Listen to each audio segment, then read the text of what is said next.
Okay, so here we are on a quick update on game mechanics. Now I've stopped doing the world builder for a while and I'm focused on a game engine, so here we have where I've got to so far.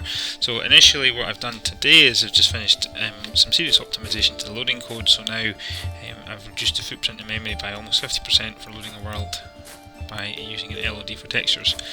So within the world there are varying things that are already mechanically active, so these can be applied to multiple things. So doors can be opened and closed. You can also plant crops. Now these do take a while to grow, so I'm just going to seed some crops here. You can see the word seed coming up whenever you're plotting around. You can see it's crops starting to grow now, so we'll leave it at that just now. I'll come back to that later. The other thing we've got is a staple of all RPG style games is collectibles. So these plants can be harvested. As you go up to them, you'll harvest the flowers off these plants. And they'll go into your inventory. Now these will regrow every 3 days at the moment, although obviously I can change that as much as I need to.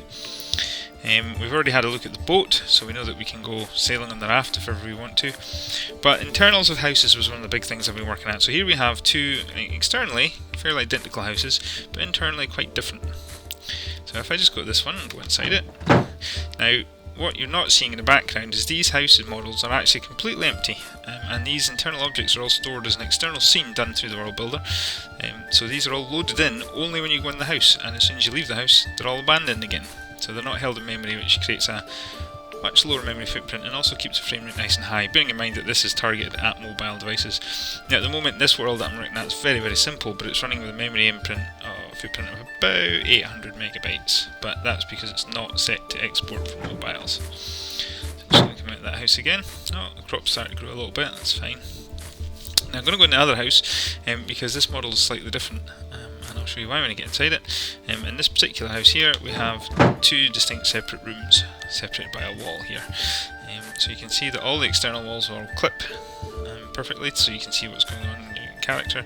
The internal wall won't clip because that always needs to be. It really nice, creates this lovely little room environment here. You see different objects. Now again, these are loaded into memory and dropped out of memory as needed, so they're not held in memory at all times. If I just go out here again,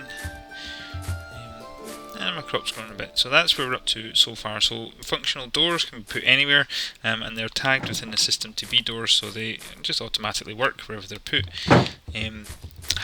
Collectibles such as plants, and it doesn't have to be a plant, it could be absolutely anything. It could be a rock that you get an ore from or whatever, work through an inventory system and a replenishment time period. So you could have a stone every couple of days drops you a bit of ore or something like that.